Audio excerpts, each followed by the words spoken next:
nggak terasa menetes air mata. Terbawa juga. Silakan Ibu Rika dulu mungkin memberikan Ya. tanggapannya. Pertama saya ikut-ikutan nangis Mbak Ella gitu ya, sedih juga jadi ingat almarhum ibu juga gitu ya. Ya, kebetulan saya juga ikut haru dengan Ya. statement tadi ya. Cuma saya ingin menyampaikan begini, seringkali kita uh, bersikap baik di depan orang, ya. Tapi sesungguhnya kita seperti apa itu kan adanya di rumah, ya. Nah, jadi hubungan ibu dengan anak itu adalah hubungan yang sangat natural. Iya, saya juga tadi ikut menangis ya. Ternyata dimanapun anak berada, kontak dengan ibu itu tidak akan terpisahkan. Siapapun dia, menjadi apapun dia, jabatan apapun dia adalah tetap anak dari seorang ibu. Yang apabila disebut nama ibu, disebut kata ibu, pasti hatinya akan terharu. Assalamualaikum warahmatullahi wabarakatuh. Pemirsa Lover All TV dimanapun Anda berada, baik yang terhubung melalui kanal Zoom maupun yang menyimak melalui kanal YouTube Lover All TV. Selamat datang di episode kedua edisi spesial peringatan Hari Ibu di talk show Lover All TV yang kali ini mengangkat tema Karunia Ilahi dalam Ikatan Ibu dan Anak. Bersama saya, Rohya Karina. Ikatan ibu dan anak merupakan ikatan yang sangat istimewa. Karunia ilahi tercurah di dalamnya, membawa makna bahwa ikatan keduanya terjalin sebagai wujud kasih sayang Allah Subhanahu wa Ta'ala kepada makhluknya, yang menciptakan, yang memelihara, yang melimpahkan rahman dan rahimnya kepada manusia melalui jaringan. Ada sebuah pepatah mengatakan bahwa diperlukan satu desa untuk membesarkan seorang anak. Proses tumbuh kembang, pengasuhan, dan pendidikan anak bukanlah sebuah proses yang mudah. Proses membentuk sebuah generasi surgawi bukanlah pekerjaan yang sederhana. Beragam tantangan dan hambatan harus dihadapi para ibu, baik dalam diri maupun lingkungan. Untuk itu, kita akan kembali berdiskusi dengan para narasumber kita untuk membahas masalah ini. Dengan subtema, surga di bawah telapak kaki ibu. Adapun narasumber-narasumber kita masih menghadirkan 4 orang ibu hebat dan tokoh masyarakat yang kembali akan saya perkenalkan satu persatu. Yang pertama yaitu Ibu Hajah Yane Ardian Bima Arya, SEMSI. Beliau merupakan Ketua Tim Penggerak PKK Kota Bogor. Lalu yang kedua, Ibu Heni Supolo Sitepu. Beliau merupakan Ketua Dewan Yayasan Cahaya Guru. Lalu Ibu Dr. Rika Sa'diah, Master Pendidikan, yang merupakan dosen Universitas Muhammadiyah Jakarta. Dan narasumber kita yang keempat adalah Ibu Dr. Siti Aisyah Bakri, Master Pendidikan. Beliau adalah Ketua Lajna Imailah Perempuan Jamaah Muslim Ahmadiyah Indonesia. Baiklah pemirsa Lover All TV dimanapun berada, kita masuki sesi kita yang pertama dalam talk show Lover All TV, Karunia Ilahi dalam Ikatan Ibu dan Anak. Baik ibu-ibu, kita mulai kembali acara kita pada kesempatan kali ini, yaitu dengan langsung memasuki sesi diskusi. Baik, untuk sesi diskusi sekarang, saya akan bertanya kepada Ibu Yane. Ibu, dalam sebuah penelitian oleh LIPI disampaikan bahwa kualitas hidup perempuan memiliki pengaruh signifikan terhadap angka harapan hidup di Jawa Barat. Menurut Ibu, apa saja hal yang bisa meningkatkan kualitas hidup perempuan, Bu? Dan langkah apa saja yang bisa kita lakukan untuk melakukan hal tersebut? Ya, baik. Kita ketika bicara angka harapan hidup dan kualitas hidup perempuan, kita harus samakan persepsi dulu ya terkait dengan kualitas hidup. Kualitas hidup itu kan didefinisikan sebagai seberapa jauh rasa kebahagiaan atau kesejahteraan dan kepuasan yang dialami, ya. Saya mengutip dari Park and Shin 2005 bahwa kualitas hidup ini ada 2 dimensi, dimensi afektif dan dimensi kognitif. Nah, dimensi afektifnya itu adalah perasaan bahagianya. Nah, kalau dimensi kognitifnya adalah perasaan puasnya, kepuasannya. Nah, kualitas hidup ini kita bagi dua menjadi kualitas yang objektif dan kualitas yang subjektif. Kualitas yang objektifnya adalah tingkat pemenuhan kebutuhan dasar dan memiliki standar normatif seperti pangan, papan, sandang, pendidikan, kesehatan. Nah, itu ada di kualitas objektif. Nah, lalu bagaimana dengan kualitas subjektif? Nah, itulah yang berkaitan dengan evaluasi terhadap kehidupan, mencakup kebahagiaan, kondisi emosi, lalu kepuasan hidup, seperti itu. Nah, jadi kalau dikatakan bahwa kualitas hidup perempuan itu berpengaruh kepada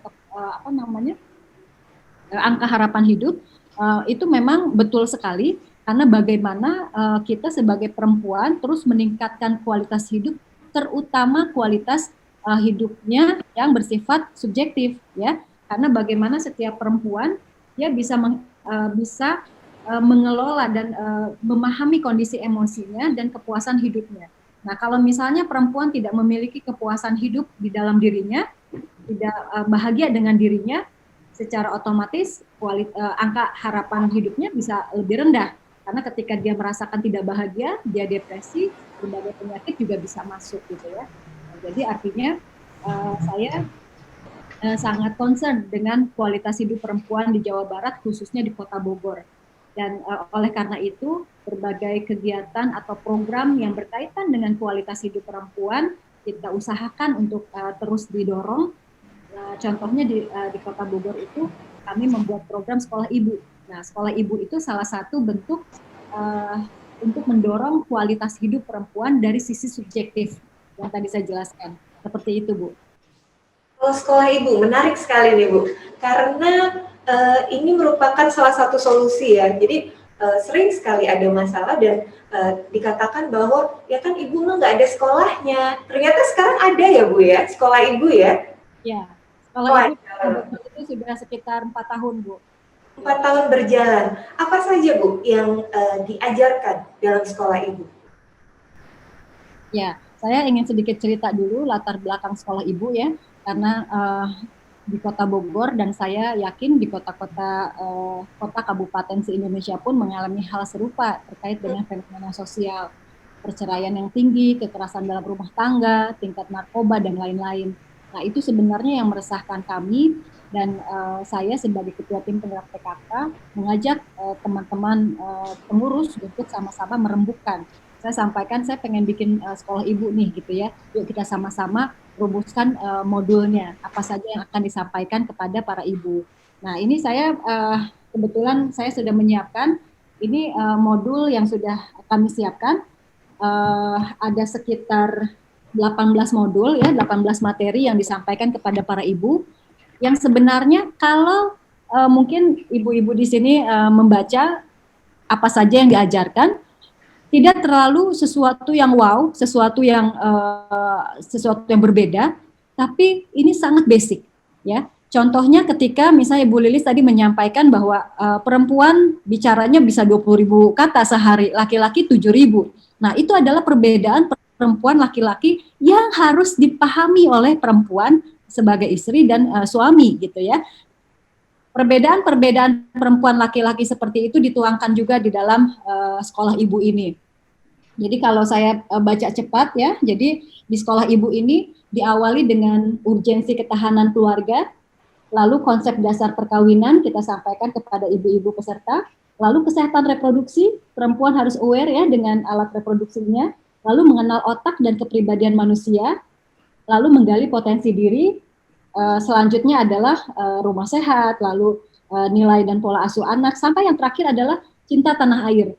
Saya ingin ibu-ibu termotivasi bahwa apa yang kita lakukan untuk suami dan anak kita semata-mata karena kita cinta tanah air, ya, mempertahankan rumah tangga itu meningkatkan kualitas keluarga itu sama dengan berkontribusi untuk membangun bangsa ini. Bayangkan kalau keluarga-keluarga yang ada di Indonesia adalah keluarga-keluarga yang berketahanan, yang berkualitas, kan artinya Indonesia adalah negara yang berkualitas seperti itu. Nah, itulah yang saya sampaikan kepada ibu-ibu di Kota Bogor. Begitu. Menarik sekali Ibu. Biasa ya, Biasa dan menarik banget. Kayaknya kita bisa bekerja sama nih, sinergitas kita bisa kita tingkatkan ya. Ayo, insya Allah. Sangat bagus sekali Bu, saya setuju sekali. Dan mungkin itu untuk berapa lama Bu? Jangka waktu bersekolahnya tadi itu berapa lama untuk seseorang ikut di sekolah Ibu? Jadi materi yang disampaikan kan 18 modul. 18 modul itu ditambah satu pembukaan di awal ya, lalu penutupan. Jadi 20 pertemuan. Nah, 20 pertemuan itu seminggu 2 kali, Bu. Seminggu 2 kali, misalnya Senin Kamis gitu ya. Dari jam 1 sampai jam 3 sore 2 jam. Karena jamnya itu kita juga kita teliti dulu karena ibu-ibu pagi-pagi repot dengan ngurusin anak dan lain-lain. Di sore juga harus masak dan lain-lain. Nah, ternyata jam 1 sampai jam 3 adalah jam ideal mereka untuk me time. Nah, jadi seminggu 2 kali dan kalau kita hitung 20 pertemuan itu sekitar 2,5 bulan ya pertemuannya ya. Seperti itu. Luar biasa sekali Ibu. Mungkin daerah lain juga jadi pengen ya punya sekolah yang udah jadi role model ya. Betul, bisa jadi luar biasa. Jadi waktu kami melakukan wisuda sekolah ibu, kebetulan dihadiri oleh Pak Gubernur dan Ibu. Nah, lalu kami diajak untuk berdiskusi dan lain-lain. Nah, akhirnya di Jawa Barat melahirkan juga program serupa, namanya Sekoper Cinta. Nah, itu program yang sama. Ya, nah jadi se-Jawa Barat punya program yang sama menyesuaikan dengan kondisi wilayah masing-masing, tapi diadopsi dari sekolah ibu cikal bakalnya dari Bogor. Gitu. Masya Allah. Mubarak ya, selamat ya Bu ya. Iya, luar biasa. Mungkin kita jadi ingin tahu lebih banyak tentang sekolah ibu. Rupanya ada video yang bisa kita tonton bersama. Setelah ini akan diputarkan.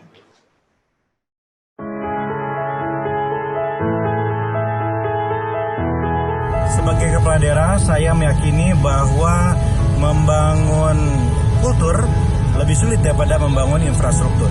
Pengadaan barang dan jasa memungkinkan jika ada anggaran, tetapi membangun manusia belum tentu bisa dilakukan tanpa strategi yang matang. Karena itu, Kota Bogor fokus pada upaya untuk membangun manusia melalui program-program unggulan dan prioritas. Salah satunya adalah program yang diarahkan untuk membangun ketahanan keluarga dan penguatan fungsi ibu, yaitu sekolah ibu.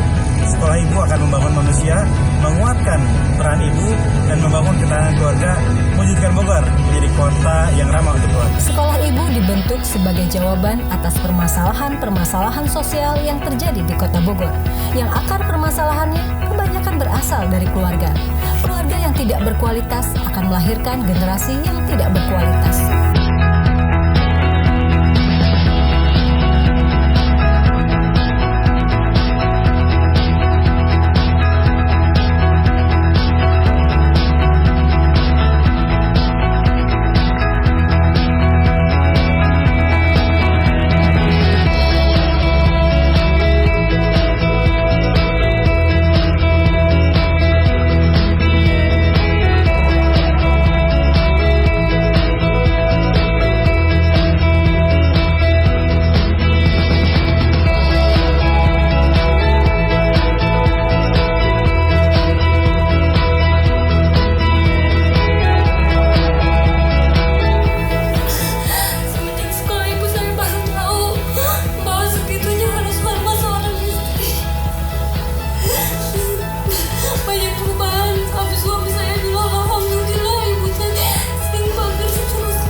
Dari sekolah ibu ini saya belajar tentang komunikasi yang efektif dan memupuk rasa cinta kasih.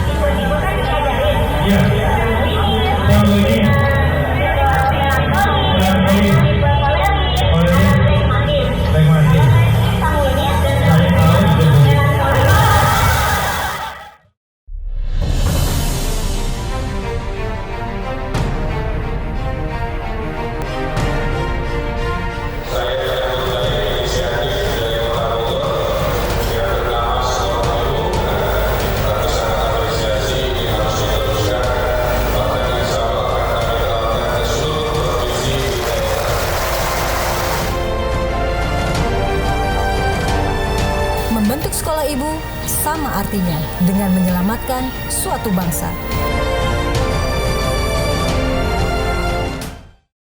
Masya Allah, itu tadi sekelumit ya Bu, tentang sekolah Ibu. Sangat menginspirasi Ibu. Terima kasih sudah berbagi tentang sekolah Ibu, Ibu Yana. Baik, kita akan masuk ke pertanyaan berikutnya. Saya akan bertanya kepada Ibu Heni. Ibu Heni, Yayasan Cahaya Guru merupakan yayasan yang dengan segala programnya ingin mewujudkan masyarakat guru yang menjadi rujukan keagamaan, kebangsaan, dan kemanusiaan.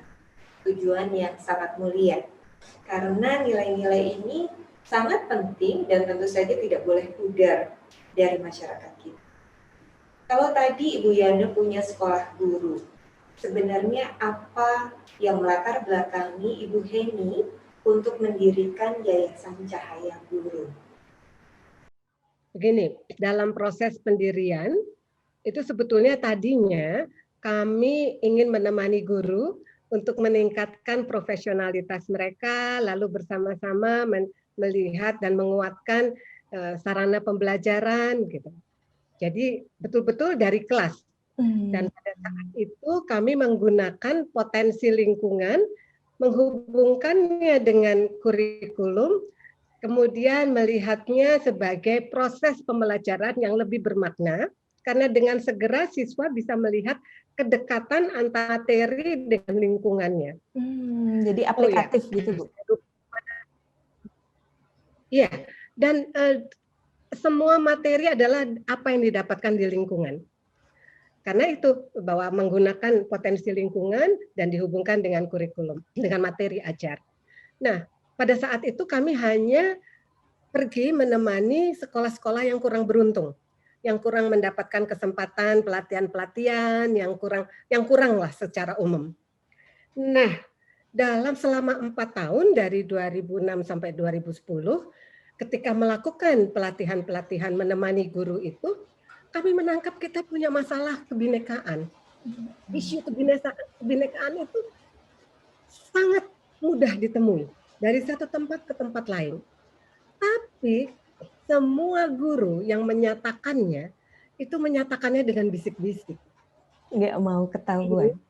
Semuanya tidak ingin untuk dibuka secara terbuka. Bahkan tidak ingin disebut daerah atau sekolahnya. Lalu bisa dijejaki siapa itu yang melaporkan atau berkeluh kesah itu. Sehingga sejak 2010 kami fokus hanya pada isu kebinekaan atau keragaman, kebangsaan, dan kemanusiaan. Bangsa ini nggak ada tanpa keragaman dan kebinekaan kita, sedangkan kemanusiaan menjadi dasar dari keduanya. Jadi sejak itu kami menemani guru untuk isu itu. Dan tadi Mbak Ella sudah menyebutkan bahwa visi kami adalah untuk mendapatkan lebih banyak lagi guru-guru yang menjadi rujukan untuk kebinekaan, kebangsaan, dan kemanusiaan. Sehingga kita bisa saling menguatkan, kita bisa membuat kehidupan menjadi lebih nyaman untuk anak-anak kita bersama. Baik, terima kasih Bu Heni. Saya akan melangkah ke narasumber kita berikutnya, Ibu Rika. Ibu Rika. Iya, hadir. Hadir Bu. Siap. Dalam beberapa penelitian Ibu banyak membahas mengenai pentingnya kecerdasan emosi, kemandirian, juga keterampilan sosial. Nah, menurut Ibu, nilai pembeda apa sih Bu yang harus diajarkan ke anak-anak di era saat ini? Dan apa urgensi kita harus menanamkan tadi, mengasah EQ, keterampilan, kemandirian? Silakan Ibu. Ya, baik, terima kasih. Tapi sebelumnya saya ingin mengapresiasi Ibu Yana, luar biasa Bu. Ya ampun, sekali-kali kita kayaknya pengen juga ya Bu ya, observasi ke sana ya Bu Aisyah. Jadi kalau sekarang ini kan ada kata-kata tidak ada sekolahnya untuk jadi seorang ibu, ternyata sekarang mah ada gitu ya. Mulai di Bogor lagi. Ya, nanti saya akan coba sosialisasikan juga. Oh, ternyata kan saya juga ya sama dengan Ibu kan tahu bahwa dosen pendidikan anak usia dini gitu ya. Oh, sekarang kan ternyata ada loh sekolah ibu gitu ya di Bogor gitu. Baik, Ya, Mbak Ella, ya. Jadi betul. Jadi sebetulnya latar belakang saya meriset itu karena sekarang ini kan untuk anak bisa pinter atau meningkatkan kognitif gitu ya, itu lebih mudah karena apa ya, sumbernya juga begitu mudah didapat ya, dengan internet yang begitu mudah untuk kita mencari pengetahuan gitu ya. Jadi untuk meningkatkan anak secara kognisi, secara pengetahuan itu secara akademis itu begitu mudah.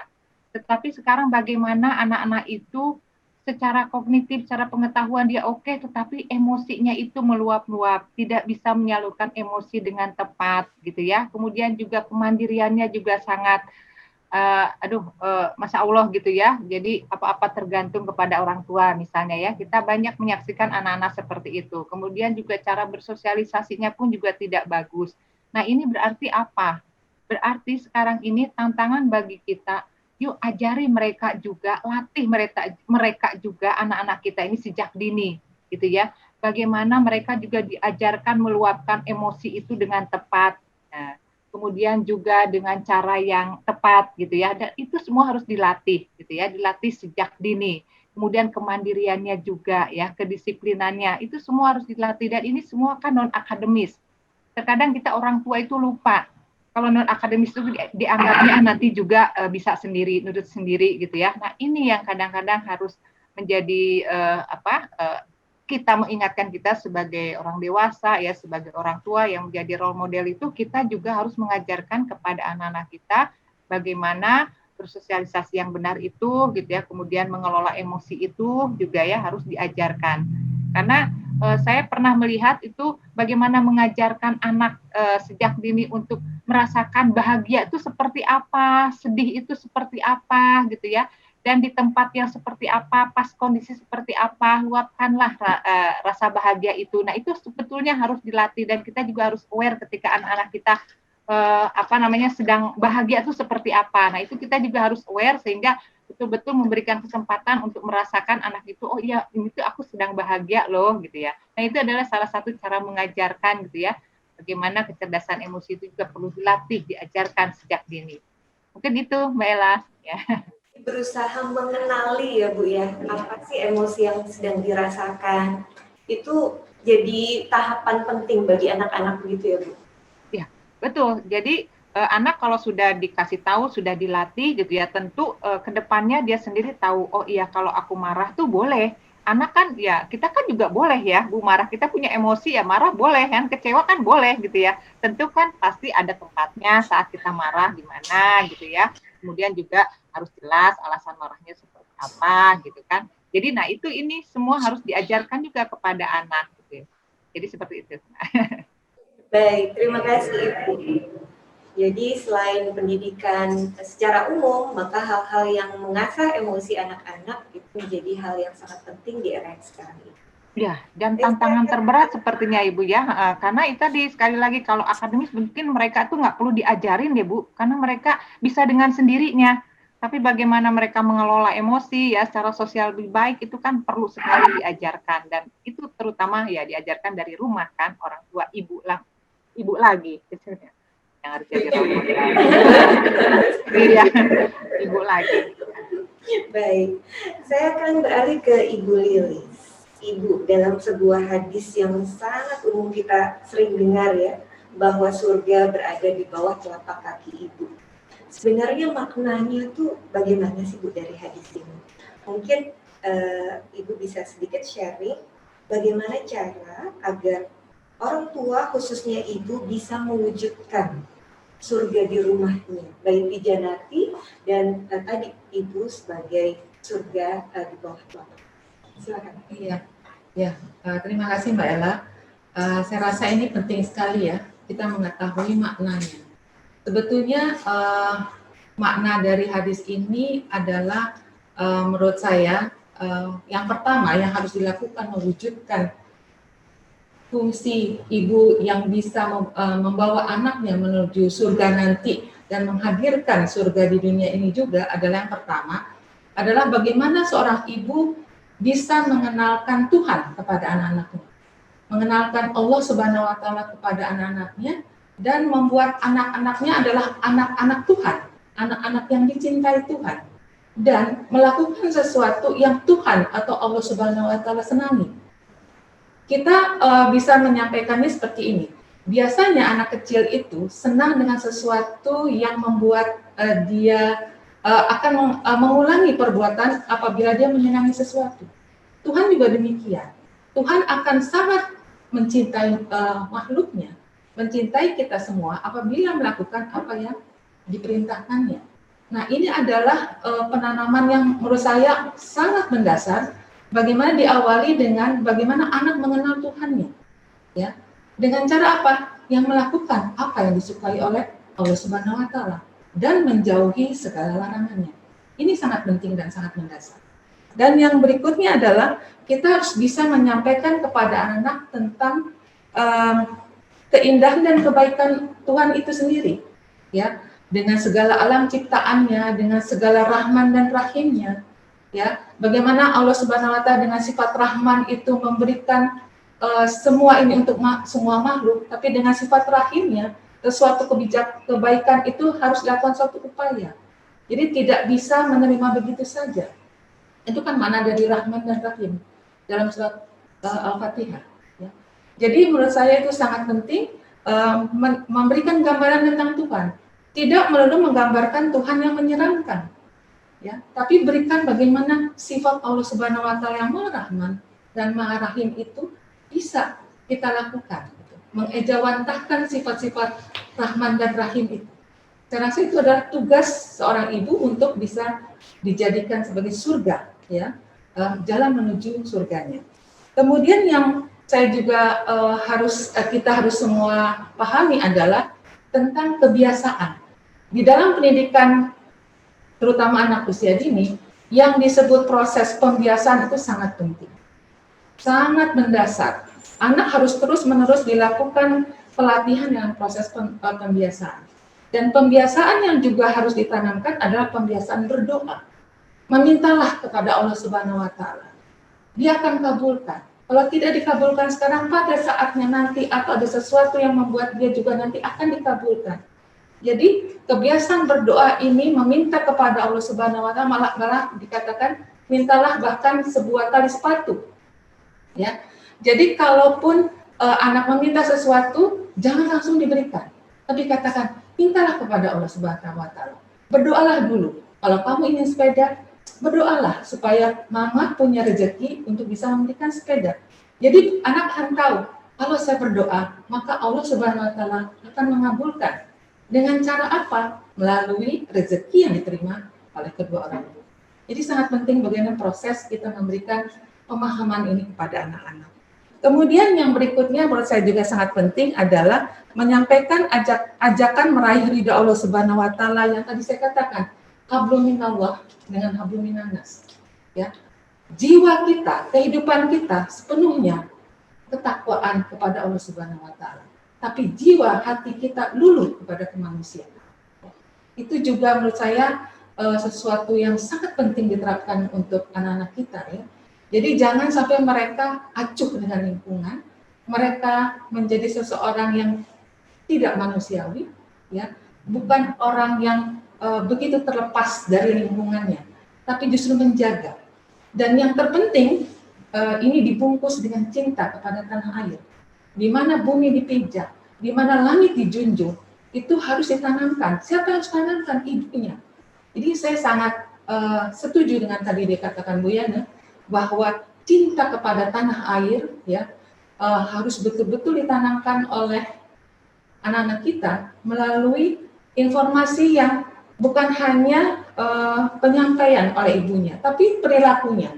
Bagaimana dia mencintai produk dalam negeri, ya. Dia membeli buah-buahan lokal, ya. Anak kan tahu, disampaikan ini adalah untuk petani-petani kita, ya. Tidak melulu beli bahan impor. Ini adalah sesuatu yang sebetulnya bisa dilakukan oleh setiap ibu. Cinta tanah air adalah harga mati untuk bisa diterapkan dalam kehidupan rumah tangga kita, ya. Karena saya tadi katakan, di mana bumi dipijak, di mana langit dijunjung, itulah yang harus kita sampaikan kepada anak-anak. Baik sih, Ibu. Karena apa cinta tanah air sebagian dari iman ya, Bu? Betul. Siap. Kembali lagi. Sekarang saya akan menyampaikan pertanyaan bagi seluruh narasumber. Pertanyaan yang sama. Ibu-ibu yang terhormat, jika ada satu kekuatan yang bisa dipilih oleh seorang ibu untuk menjadi solusi bagi segala kendala yang dihadapinya, apakah kekuatan tersebut? Mungkin Ibu Yana? Mau kekuatan apa, Bu? Lah, ya. Saya mau, saya banyak mau. Kalau hanya satu, saya ingin kekuatan doa, karena tidak ada yang bisa merubah takdir selain doa. Jadi kekuatan doa itu biasa. Mungkin hanya luar biasa. Tapi ada lanjutan pertanyaannya nih, Bu. Dengan kekuatan tersebut, kondisi apa yang ingin Ibu ubah dan mengapa? Gini, menurut saya cita-cita kita semua sama, ya. Yang ada di ruangan ini maupun di pemirsa di rumah, cita-cita kita masuk surga. Tapi kan surga itu nggak murah, ya, harus dengan perjuangan yang luar biasa. Nah, dengan kondisi saat ini di mana dunia sangat terbuka, dibukanya itu dengan berbagai informasi di internet, itu informasi baik, informasi buruk, semua rasanya sudah bercampur. Nah, kita sebagai orang tua, jangankan mengurus anak dan suami, mengurus diri kita pun susah, ya. Ibu-ibu ini kan susah. Belum lagi misalnya kita mau lihat resep, malah buka Instagram dulu gitu ya. Kita malah ngelihat stalking orang-orang, melihat informasi dulu. Nah, ini kan banyak banget kita terkecoh oleh hal-hal yang sebenarnya tidak menggiring kita ke surga gitu ya. Nah, inilah yang saya sampaikan. Kalau ada kekuatan doa, saya bilang udah tutup aja lah itu internet gitu ya. Itu tidak apa bagi kita ya gitu kan. Kalau kita tidak kuat maksudnya. Kalau kita tidak kuat, akhirnya kita malah menjauh dari surga gitu. Nah, kita kan inginnya keluarga kita semua akan berkumpul ke sana gitu ya dengan informasi-informasi yang baik. Tapi kita lihat kenyataan berbagai informasi yang tidak benar pun akan menjadi pembenaran ketika banyak orang yang mengatakan bahwa hal itu benar kan gitu ya. Nah, hal-hal seperti itulah. Jadi ya saya hanya inginlah ada kekuatan doa di mana tidak akan bisa berubah takdir kecuali doa itulah. Gitulah Mbak Ella kurang lebih. Siap, Ibu. Terima kasih atas jawabannya. Bagaimana dengan Ibu Rika? Kekuatan apa yang hendak dipilih, Bu? Satu ya, mungkin sabar barangkali ya Mbak Ella ya. Ya, karena kan ada yang mengatakan sabar itu kan tidak ada batasnya ya.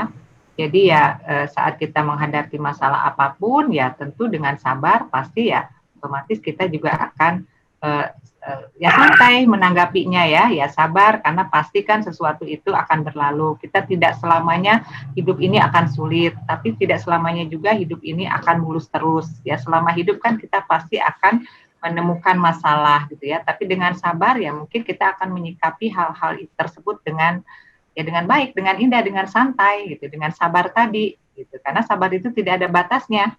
Itu Mbak Ella.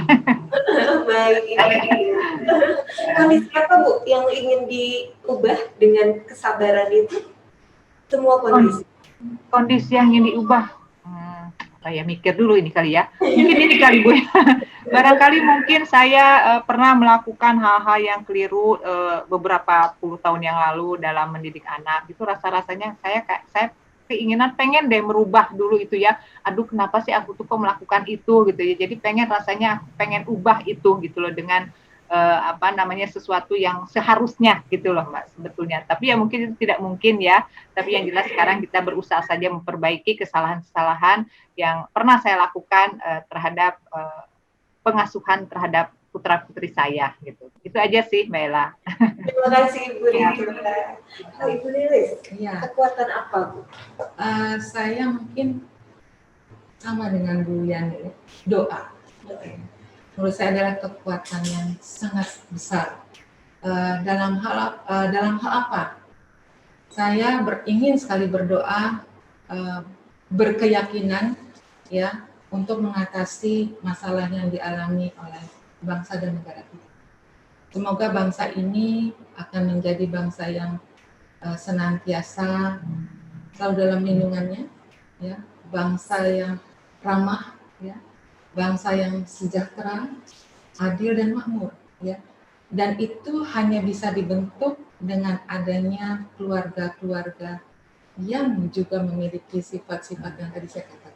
Jadi semoga kita semua bisa mewujudkan keluarga yang senantiasa bisa menampilkan sebagai keluarga yang memiliki kekuatan, keluarga yang tangguh, keluarga yang memiliki resiliensi yang kuat, dengan gempuran apapun dia tetap eksis. Dan dari keluarga-keluarga ini insya Allah akan terbentuk masyarakat yang kuat juga, dan nantinya akan terbentuk bangsa yang jaya dan sejahtera. Jadi saya sangat ingin terciptanya bangsa dan negara yang demikian. Baik Ibu, terima kasih atas jawabannya. Pemirsa Love for All TV, setelah ini kami akan menayangkan sebuah video terkait Hari Ibu, terkait hubungan ibu dan anak. Ibu-ibu narasumber yang terhormat, mohon bisa disimak agar nanti bisa ditanggapi. Silakan. Assalamualaikum. Oke, sebentar boleh nggak?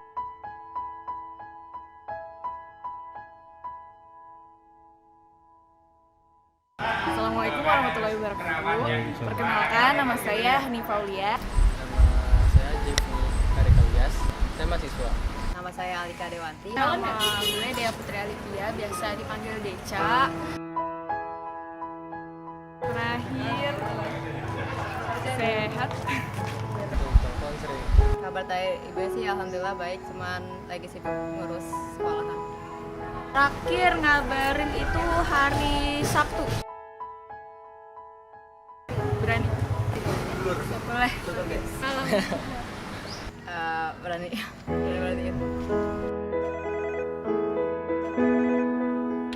Halo, Umi, lagi ngapain nih? Lagi istirahat. Oh, nggak lagi ngapa-ngapain? Iya. Enggak, mau ngomong aja. Ngomong apaan? Halo, Kakak. Agak. Kakak pengen ini aja, temen kakak suruh ngabisin kuota telepon ya. Ya udah kakak telepon Mami. Mami lagi tidur. Mami emang lagi ngapain? Oh, Waalaikumsalam. Umi lagi di mana? Di rumah. Lagi sibuk nggak? Lagi masak.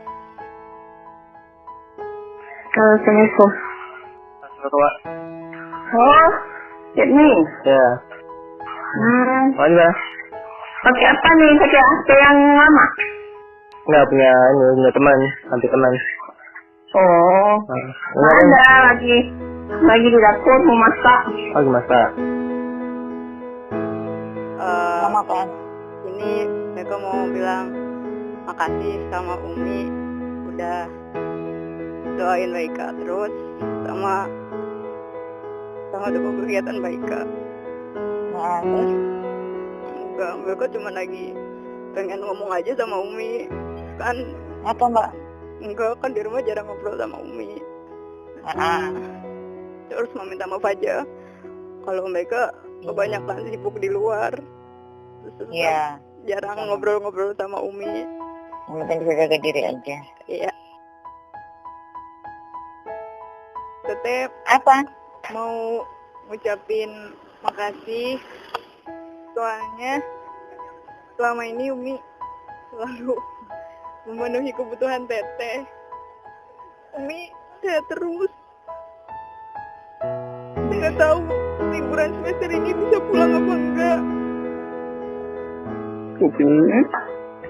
Hah? Tuh banyak salah, minta maaf.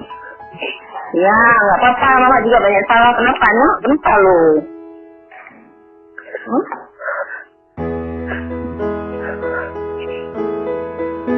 Bete sama Mami, makasih ya. Nggak tahu kenapa jadi nangis. Enggak, pengen terima kasih aja sama Mami. Kenapa? Nggak apa-apa. Ini ada apa? Ini apa sih sebelah sini? Enggak ada. Umi, mereka sayang sama Umi ya. Makasih Mimi sudah sampaikan. Dan mereka selalu dilindungi Allah ya mereka ya. Ya, amin. Pak Tete cuman mau ngabarin aja. Alhamdulillah Tete sehat. Terus kasih tahu Tete sayang banget sama Umi. Iya, gue tahu sayang.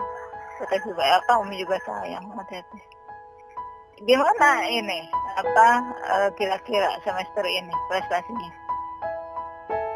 Itu saya ngomong. Hah? Jadi saya ngomong. Sabar nak, yang namanya orang tua sama anak tetap sayang nak. Allah dia, kenapa dia mikir gitu? Jangan suka marah gitu.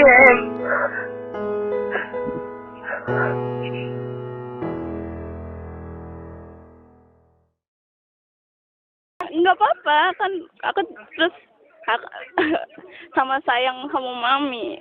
Ya? Kenapa ada yang hilang nih pasti nih? Oh, gue nggak ada yang hilang. Curigaan mulu sih.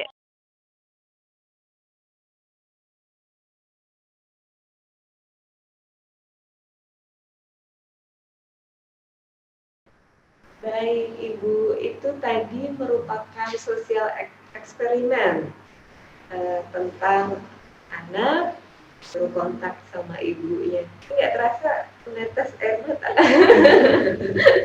Terbawa juga.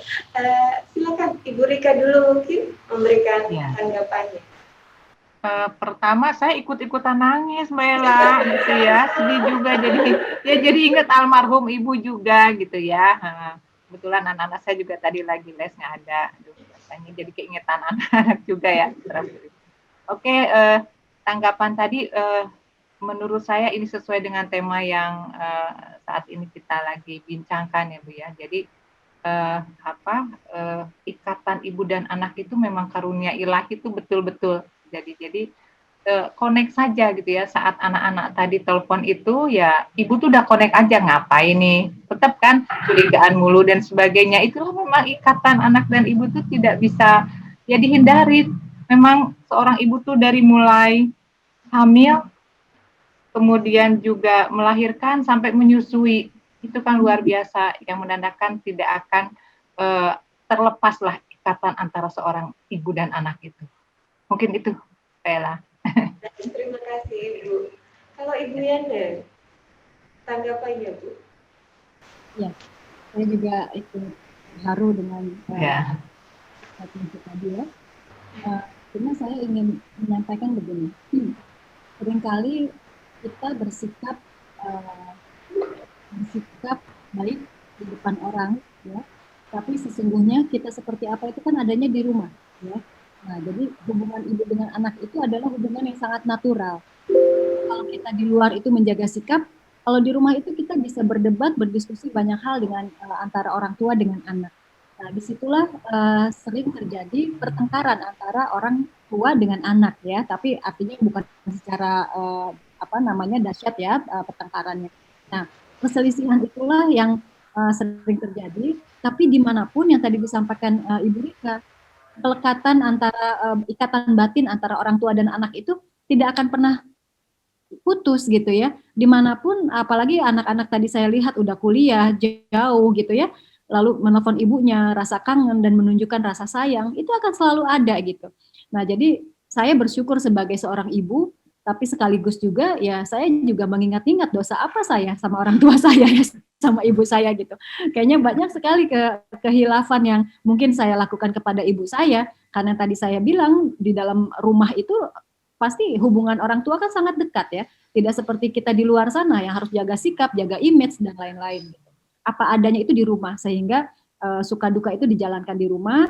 Tapi ketika kita jauh dengan orang tua atau jauh dengan anak kita jauh dengan kita, disitulah rasa rindu dan rasa mencintai dan rasa saling ketergantungan itu muncul gitu ya.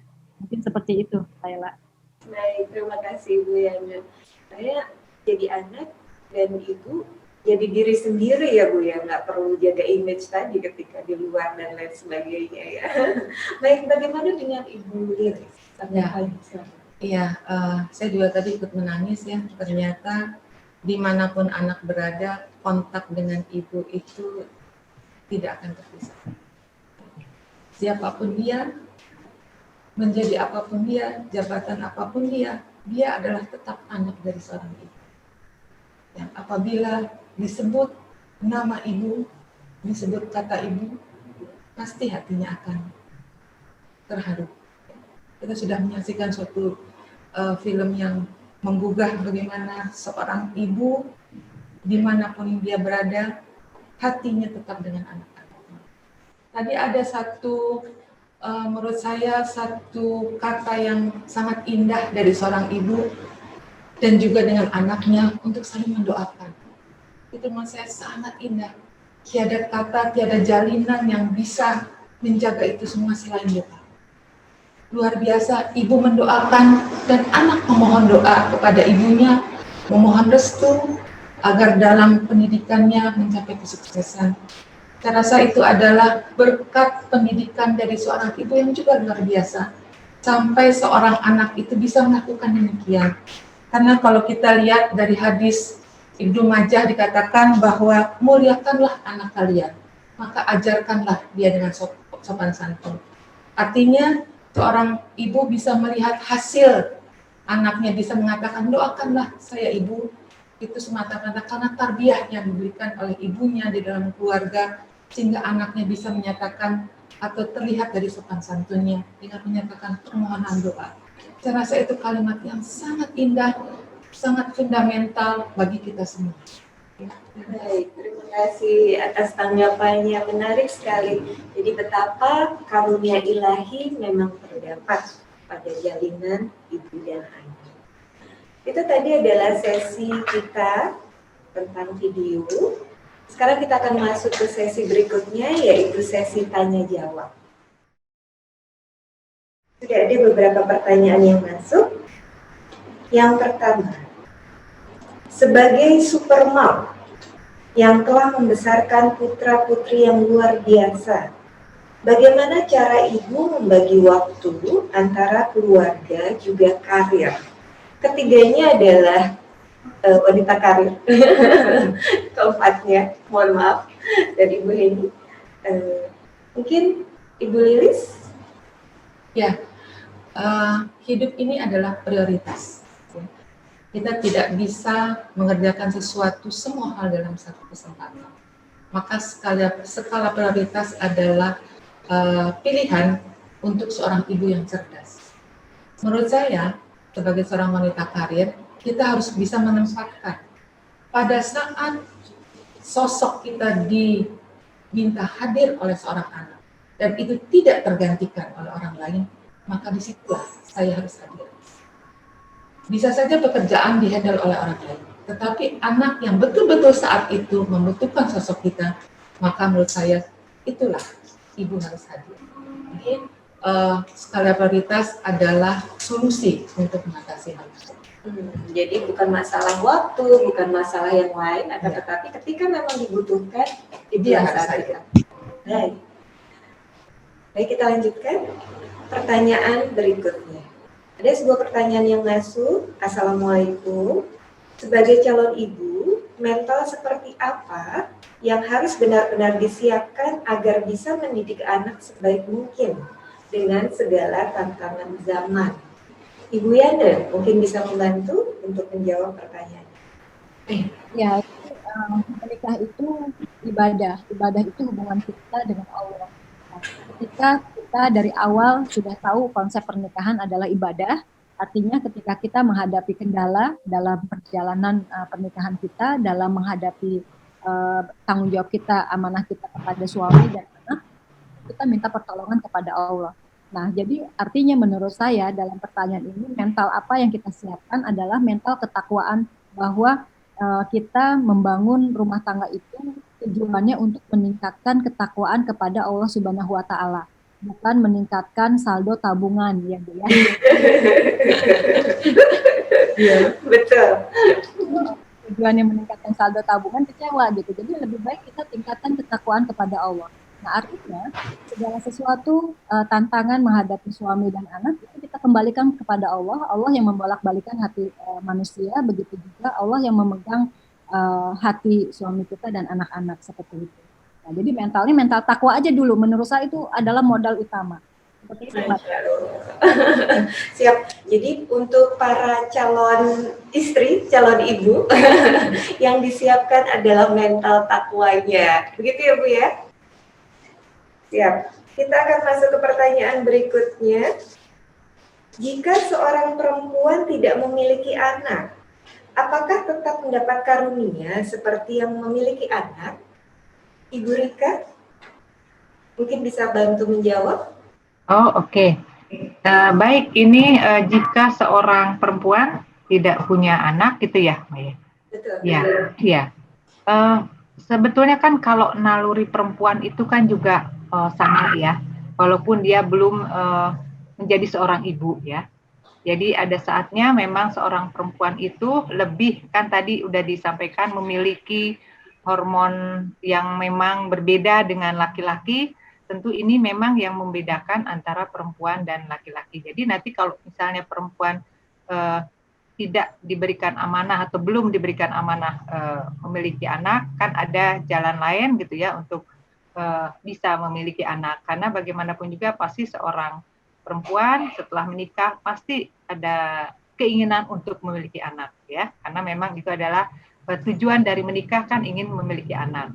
Jadi saya pikir pasti bisa ya, seorang perempuan juga bisa berperan walaupun mungkin tidak memiliki anak kandung, mungkin seperti itu ya.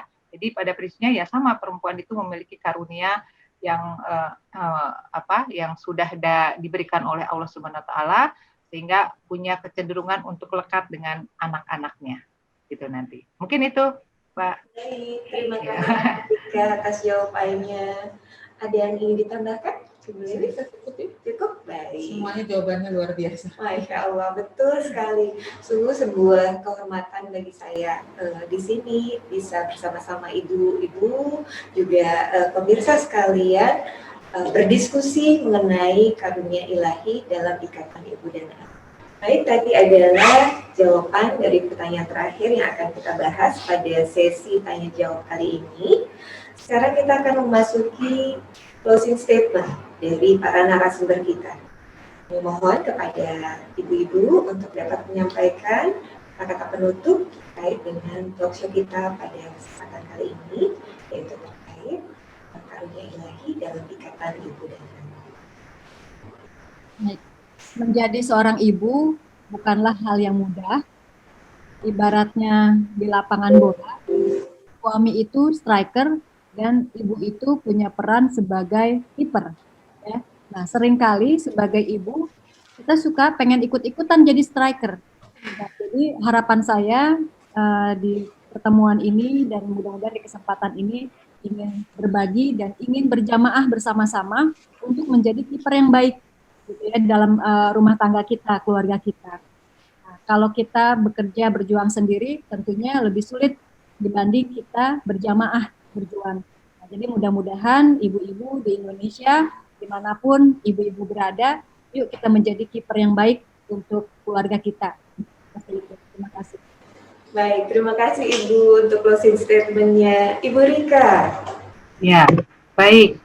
Ibu adalah seorang sosok utama, pertama, madrasah tadi bagi seorang anak dan keluarga. Tentu di sini jadi seorang ibu harus dipersiapkan dari semenjak memutuskan untuk menikah dan tentu nanti akan memiliki anak dan menjadi seorang ibu. Tentu di sini karena sekarang sudah ada sekolah ibu di Bogor, ya. Jadi tentu ini pertanda bahwa seorang ibu itu tidak boleh berhenti belajar. Terus belajar karena masalah itu akan selalu ada menuntut ibu-ibu untuk mencari solusi dari setiap permasalahan yang ada di dalam keluarga. Teruslah belajar ibu. Terima kasih. Terima kasih Ibu Rika. Silakan Ibu Lilis. Iya, Bu Ella tadi memanggil saya Ibu Lilis, tapi saya namanya Siti Aisyah, jadi itu nama panggilan saya. Supaya Bu Yana, ini Pak ada Ibu Lilis lagi. Ibu Aisyah. Ya, untuk closing statement ini saya teringat dari hadis Al-Bukhari, yang dimana hadis itu mengatakan kamu sekalian adalah pemimpin dan kamu sekalian akan diminta pertanggungjawabannya terhadap apa yang kamu pimpin. Ya, Suami adalah pemimpin keluarga, tapi istri juga adalah pemimpin bagi rumah suaminya dan anak-anak. Dan kita semua, para ibu, akan diminta pertanggungjawabannya terhadap apa yang dia telah pimpin. Tetapi proses pemimpinan ini harus bekerja sama tadi dengan para suami, agar tercipta keluarga-keluarga yang mana keluarga tersebut bisa mewujudkan atau bisa dilihat adalah keluarga yang di dalamnya kita bisa melihat surga. Terima kasih Ibu untuk closing statement-nya. Baik, Ibu Heni, closing statement-nya. Saya ingin kembali kepada 3 pusat pendidikan. Alam keluarga, alam perguruan, dan alam pergerakan. Kita semua berada di ketiganya. Sebagai anggota keluarga, sebagai anggota perguruan, karena kita juga menjadi guru bagi lingkungan, dan tempat anak kita bergerak. Artinya, tanggung jawab ini semua ada pada kita. Sehingga kembali lagi, kita ini diberi satu kesempatan untuk menumbuh kembangkan semua hal yang ada di dalam diri kita, dan hanya bisa melakukan itu bila mana kita tahu persis apa kekuatan kita, apa kekuatan lingkungan, dan menggunakannya untuk kebaikan dan perbaikan bersama. Itu saja mungkin. Baik, terima kasih untuk closing statement-nya. Jadi sudah 4 pembicara kita menyampaikan kata-kata penutup. Kembali, saya juga akan menutup acara ini. Ini adalah sesi yang terakhir dari keseluruhan talk show seri Hari Ibu Love for All TV. Terima kasih kami haturkan kepada Ibu Yana, Ibu Rika, Ibu Heni, Ibu Lilis sebagai narasumber yang Masya Allah dengan jawaban-jawaban tadi semoga bisa memberikan pengetahuan, memberikan manfaat bagi para pemirsa sekalian. Terima kasih Ibu-Ibu atas waktu dan sharingnya. Terima kasih Mbak Ella. Dan di lain kesempatan kita bisa dapat kembali diskusi dan membahas berbagai macam hal. Baik pemirsa Love for All TV dimanapun berada, inilah akhir dari talk show kita.